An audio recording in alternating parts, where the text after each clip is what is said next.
মানুষকে মৃত্যু স্তব্ধ করে দেয়, কিন্তু কিছু মৃত্যু একটু জাতিকে জাগিয়ে তোলে।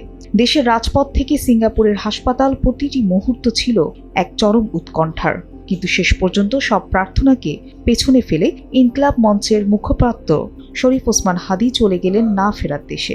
আজ তিনি শারীরিকভাবে উপস্থিত নেই, কিন্তু আছে তার রেখে যাওয়া অনুপ্রেরণা, দেশপ্রেমের অনন্য নিদর্শন। তিনি তৈরি করে গেছেন এক অমর ইতিহাস।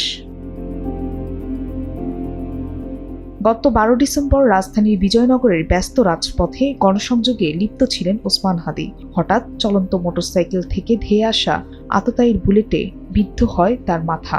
সেই গুলির আঘাতে লুটিয়ে পড়েন তিনি। মুমূর্ষ অবস্থায় প্রথমে তাকে ঢাকা মেডিকেল এবং পরে এভারকেয়ার হাসপাতালে স্থানান্তর করা হয়। এরপর উন্নত চিকিৎসার জন্য এয়ার অ্যাম্বুলেন্সে তাকে নেওয়া হয়েছিল সিঙ্গাপুর জেনারেল হাসপাতালে।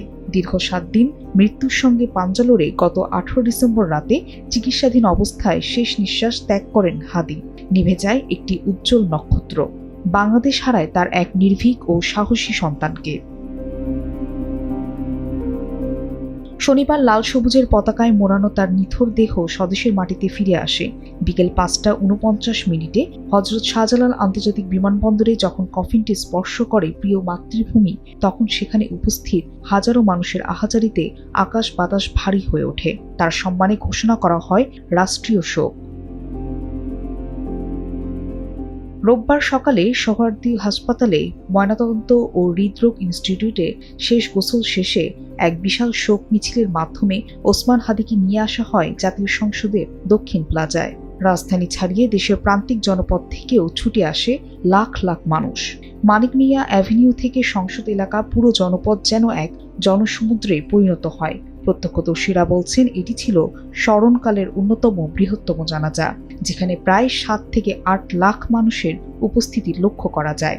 তিল ধারণের জায়গা না থাকায় হাজার হাজার মুসল্লি রাজপথে জোহরের নামাজ ও জানাজায় শরিক হন। অন্তর্বর্তীকালীন সরকারের প্রধান উপদেষ্টা ডক্টর মোহাম্মদ ইউনূস সহ রাজনৈতিক ব্যক্তিরা এই জানাজায় অংশ নেন। জানাজায় ইমামতি করেন হাদীর বড় ভাই আবু বকর সিদ্দিক। মোনাজাতের সময় লাখো মানুষের আমিন ধ্বনিতেই প্রকম্পিত হয়ে ওঠে চারপাশ।